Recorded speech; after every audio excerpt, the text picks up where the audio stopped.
तो hello students, हाजिर हूँ मैं आपके ऑर्गेनिक के कॉन्सेप्ट्स को क्लियर करने के लिए। तो कल हमने देखा था हेलोअरीन्स की मेथड एंड प्रिपरेशन। आज हम उसी को ही आगे बढ़ाएंगे, मेथड एंड प्रिपरेशन ऑफ हेलोअरीन्स और हेलोअल्कीन्स फ्रॉम अल्कोहल। तो देखिए आज हम क्या देखने वाले हैं इसमें। देखो अल्कोहल जो है आपका ROH, आपको किस किस तरीके से आप अल्कोहल से आपका एल्काइल हैलाइड बना सकते हैं। तो देखिए सबसे पहले आपके पास क्या है, अल्कोहल। अल्कोहल में यदि आप PCl3 ऐड करते हैं तो आपका क्या बन रहा है, एल्काइल हैलाइड। जो भी कोरस्पॉन्डिंग आप यहाँ हेलोजन लोगे तो उसी के कोरस्पॉन्डिंग आपका हेलोजन ऐड हो रहा है। पिछली वीडियो में भी मैंने आपको बताया था कि यहाँ से क्या है, आपका OH नेगेटिव बाहर जाता है, ये एक लिविंग ग्रुप बनता है, और Cl आपका एक इनकमिंग न्यूक्लियोफाइल है।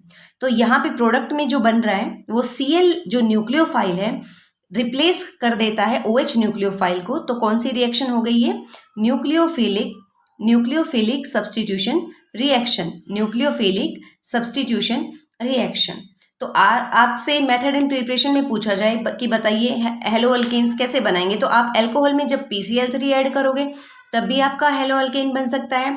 आप PCl5 ऐड करोगे तब भी आपका हेलोअल्केन बन सकता है। आप रेड फॉस्फोरस और साथ में आपको क्या लेना पड़ेगा, हेलोजन, तब भी आपका क्या बन जाएगा, हेलोअल्केन्स। आप यहाँ पर कल हमने किया था एसिड डालेंगे अल्कोहल के अंदर, तब भी आपका क्या बन रहा है, हेलोअल्केन्स। साथ में ये रिएक्शन जो है आप कई बार देखोगे कि जब SOCl2 ऐड करते हो तब भी आपका क्या बनता है, RCl, तब भी क्या बनता है आपका, हेलोअल्केन्स। और फिर आप सोडियम ब्रोमाइड डालोगे H2SO4 की प्रेजेंस में, तब भी क्या बनेगा आपका, RBr। ठीक है, RBr बनेगा आपका। तो कई बार ये क्वेश्चन आ जाता है कि जो हम अल्कोहल से एल्काइल हैलाइड बनाते हैं with the help of SOCl2, वो एक बेटर मेथड है, वो एक बेटर ऑप्शन है आपके पास एल्काइल हैलाइड बनाने का। तो ऐसा क्यों होता है, ऐसा इसलिए होता है कि इसमें एल्काइल हैलाइड के साथ साथ जो वेस्ट प्रोडक्ट बनते हैं आपके, वो बनते हैं SO2 gas plus HCl gas. SOCl2 जैसे ही आप अल्कोहल में ऐड करोगे तो आपके वेस्ट प्रोडक्ट बनेंगे सल्फर डाइऑक्साइड और HCl गैस। तो ये दोनों देखिए गैसेस हैं। एरो जब भी ऊपर होगा इट मीन्स वो गैस है, और एरो नीचे होगा इट मीन्स वो प्रेसिपिटेट्स आउट हो गए हैं। ओके, तो यहाँ पे SO2 और HCl दोनों ही गैसेस हैं जो कि इवेपोरेट हो जाएंगी, और आपका सिर्फ मेन आपका प्रोडक्ट रह जाएगा जो कि क्या है, आपका एल्काइल हैलाइड। ठीक है, अब आप इस रिएक्शन को देखिए कि जब आप अल्कोहल के अंदर NaBr और H2SO4 ऐड करते हैं तो RBr कैसे बना। तो मैं इसका आपको मैकेनिज्म बताती हूँ कि ऐसा किस तरीके से हुआ है। हम इसका मैकेनिज्म देख लेते हैं एक बार। कि आपने लिया भाई अल्कोहल, आपने क्या लिया, अल्कोहल एसिड की प्रेजेंस में, और आपने क्या ऐड किया, NaBr, और आपका बन गया क्या, RBr। तो ये कैसे बना है, सेम आपको क्या पहचानना आना चाहिए, न्यूक्लियोफाइल और इलेक्ट्रोफाइल। यदि आपके पास ऐसी अंडरस्टैंडिंग डेवलप हो गई है कि आप इलेक्ट्रोफाइल और न्यूक्लियोफाइल को आइडेंटिफाई कर रहे हैं, तो आपके लिए मैकेनिज्म को लिखना बिल्कुल भी डिफिकल्ट टास्क नहीं होगा। तो देखिए ऑक्सीजन के पास क्या है, लोन पेयर ऑफ इलेक्ट्रॉन्स। ये लोन पेयर कहाँ अटैक करेंगे, प्रोटोन पर। कहाँ अटैक करेंगे, प्रोटोन पर। अब का R आपके पास है ऑक्सीजन। अब जैसे ही इस ऑक्सीजन ने अपने इलेक्ट्रॉन्स H को दिए, ऑक्सीजन पर कैसा चार्ज डेवलप हो गया, पॉजिटिव, बिकॉज इसके पास इसने तो अपने इलेक्ट्रॉन्स दे दिए हैं। किसको दिए हैं, H को। तो H के पास क्या आ गए हैं, इलेक्ट्रॉन्स, यानी यहाँ पर कैसा चार्ज आ गया है, माइनस।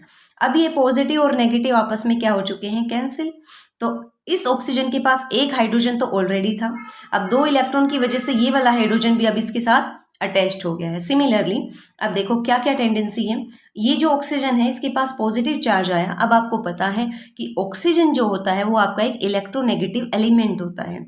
इलेक्ट्रोनेगेटिव एलिमेंट मीन्स ये इसकी टेंडेंसी ज़्यादा है कि ये इलेक्ट्रॉन्स को अपनी तरफ अट्रैक्ट करेगा। अब जैसे ही देखो ये वाला कार्बन ये वाला अट्रैक्ट करेगा, यहाँ से इलेक्ट्रॉन को अट्रैक्ट करेगा, तो क्या बनेगा, क्या बनेगा, R पॉजिटिव। क्या बनेगा, R पॉजिटिव, जो कि आपका क्या है, कार्बोकटायन बनेगा। आपका क्या बना है भाई, कार्बोकटायन। और यहाँ से जो H2 है वो क्या हो गया, लीव, क्योंकि नेगेटिव यहाँ पॉजिटिव यहाँ कैंसिल, H2 आपका लीव हो गया। कई बार बच्चे मुझसे ऐसे पूछते हैं कि मैम ये वाला हाइड्रोजन क्यों नहीं ब्रेक हुआ। अभी हाइड्रोजन ये वाला भी तो एब्स्ट्रैक्ट हो सकता था, डेफिनेटली हो सकता था, बट आप करके देखिए इसमें एक बार।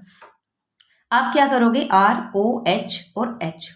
तो जैसे ही आपने ये वाला प्रोटॉन एब्स्ट्रैक्ट करा तो देखिए आपका क्या बन जाएगा भाई, R O और H, आपका फिर से वही रिएक्टेंट बन गया। मीन्स रिएक्शन तो आगे प्रोसीड ही नहीं हुई, बट हम क्या देख रहे हैं कि आपका रिएक्टेंट से ये प्रोडक्ट बन रहा है। तो प्रोडक्ट कैसे बना होगा भाई, कैसे बना होगा? जब ये वाला बॉन्ड ब्रेक हुआ होगा, जब ये वाला बॉन्ड ब्रेक हुआ होगा, यहाँ पर आपकी किसकी फॉर्मेशन हो गई? कार्बोकटायन की।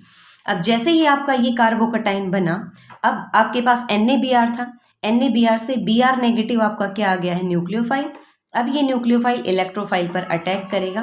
देखो क्या बना? RBr। क्या बन गया है आपका? RBr। यहाँ पर negative charge negative positive cancel हो गए हैं, यहाँ पर positive charge positive negative cancel हो गए हैं। क्योंकि भाई इस यहाँ से एरो यहाँ गई, इट मीन्स क्या है कि ये इलेक्ट्रॉन्स यहाँ से मूव करके यहाँ आ गए हैं। अब इलेक्ट्रॉन इसके पास थे, यहाँ से मूव कर गए तो पॉजिटिव चार्ज ही डेवलप होगा ना, और यहाँ पे आके स्टे कर रहे हैं तो कैसा चार्ज डेवलप होगा? नेगेटिव। तो आपका एल्काइल हैलाइड बन गया है। नेक्स्ट हम देख रहे हैं हमारी reaction by free radical halogenation. By free radical halogenation, इसमें क्या है, आपको किसकी फॉर्मेशन होगी भाई? इसके अंदर फ्री रेडिकल्स की। किसकी फॉर्मेशन होगी? फ्री रेडिकल्स की। अब फ्री रेडिकल्स क्या होते हैं?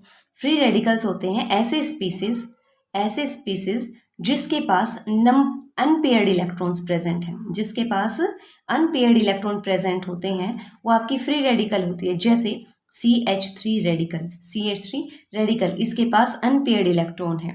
ठीक है, तो ऐसे स्पीसीज को आपको क्या होते हैं? Free radicals. अब हमें फ्री रेडिकल में क्या कराना है? हेलोजिनेशन। फ्री रेडिकल क्या कराना है? हेलोजिनेशन। तो देखो, जब भी हम कोई एल्केन लेंगे, जैसे मैंने लिया ये सिंपली ब्यूटेन। देखो 4 कार्बन है, 1 2 3 4, तो 4 के लिए आप क्या लिखते हो? ब्यूट। और सारे बॉन्ड सिंगल हैं तो क्या लिख दिया हमने? एन। तो ब्यूटेन इसका नाम हो गया ब्यूटेन। ब्यूटेन में आप ऐड करते हो हेलोजन। क्या ऐड करते हो? हेलोजन। अब आपको फ्री रेडिकल रिएक्शन करानी है तो बच्चे हमेशा याद रखना, जब भी आप फ्री रेडिकल रिएक्शन कराओगे तो आपको ज़रूरत होगी यूवी लाइट की। किसकी ज़रूरत होगी? यूवी लाइट की।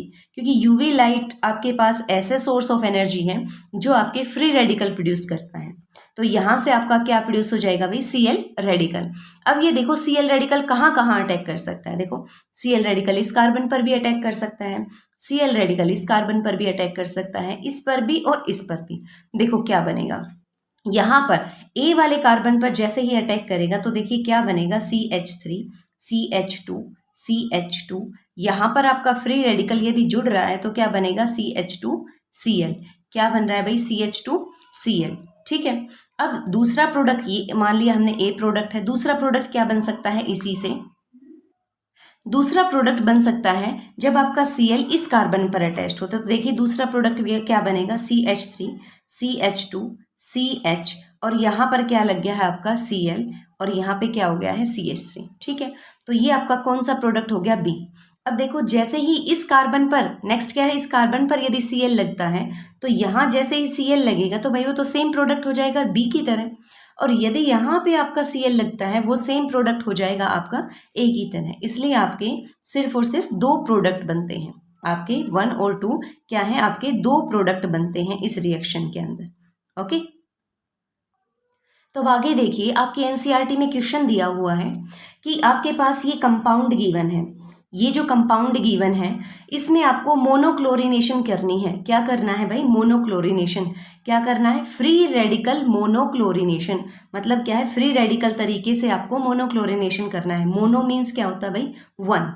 मोनो मतलब 1, क्लोरिनेशन मतलब क्लोरीन को आपको लगाना है, क्लोरीन को लगाना है। तो 1 क्लोरीन को आपको इस पर अटैच करना है with the help of free radical, with the help of free radical. तो मैंने जैसे बताया आपको कि फ्री रेडिकल कब जनरेट होता है? जब आप क्या लगाते हो भाई? UV light.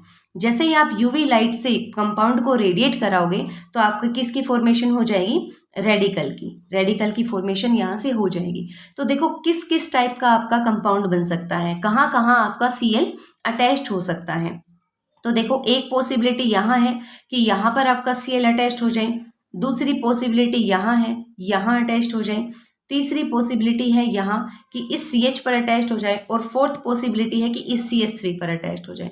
अब यहाँ पर यदि Cl अटैच्ड होता है यहाँ इस CH3 पर तो वो सेम हो जाएगा जो CH3 अटैच्ड, जो Cl यहाँ पर अटैच्ड हुआ है, यानी ये D दोनों सेम प्रोडक्ट देंगे, है ना। कैसे देंगे देखो, यदि आप इस पर ए पर आपको Cl लगाना है, ए पर आपको Cl लगाना है ए कार्बन पर, तो क्या बनेगा आपका compound CH3 CH CH3 CH2 CH2 और यहाँ क्या लग गया आपका Cl, एक प्रोडक्ट आपका बन गया। आपको बताने how many isomers are formed, तो एक प्रोडक्ट आपका ये बनेगा। दूसरी पॉसिबिलिटी, जब बी पर अटैच्ड हो जाए Cl तो दूसरा प्रोडक्ट कैसे लिखोगे आप, CH3 CH CH3 CH। अब आपको क्या करना है भाई, इस CH पर Cl अटैच करना है, तो मैंने लिखा CH Cl और यहाँ पर क्या आ गया CH3, तो दूसरा प्रोडक्ट ये बन गया। तीसरा प्रोडक्ट कैसे बनेगा भाई, कि यहाँ पर आपका Cl अटैच हो जाए, तो कैसे होगा CH3 CH CH3, सॉरी ये CH यहाँ नहीं आएगा, इस CH की जगह तो क्या आ जाएगा Cl CH2 CH3, समझ आया। फोर्थ यानी आपका ये कौन सा बन गया, थर्ड आइसोमर। फोर्थ आइसोमर कैसे बनेगा, जब आपका इस CH को हम रिप्लेस कर दे Cl से, तो देखो क्या बनेगा CH3 CH। अब इस वाले CH3 को तो मैंने रिप्लेस कर दिया है किससे, Cl से, तो यहाँ क्या बन जाएगा CH2 Cl CH2 CH3, fourth isomer. अब फिफ्थ आइसोमर जैसे ही आप लिखोगे तो इस CH3 को आप रिप्लेस करोगे CH2 Cl से, अब ये तो सेम प्रोडक्ट हो जाएगा जो कि आपका फोर्थ बना है ना। तो यानी आपके पास टोटल कितने आइसोमर बनेंगे, 1 2 3 एंड 4, टोटल कितने आइसोमर की फॉर्मेशन हो जाएगी, 4 मोनोक्लोरो कंपाउंड की फॉर्मेशन हो जाएगी, क्योंकि सभी के अंदर सिर्फ और सिर्फ एक Cl अटैच्ड हो रखा है। ओके।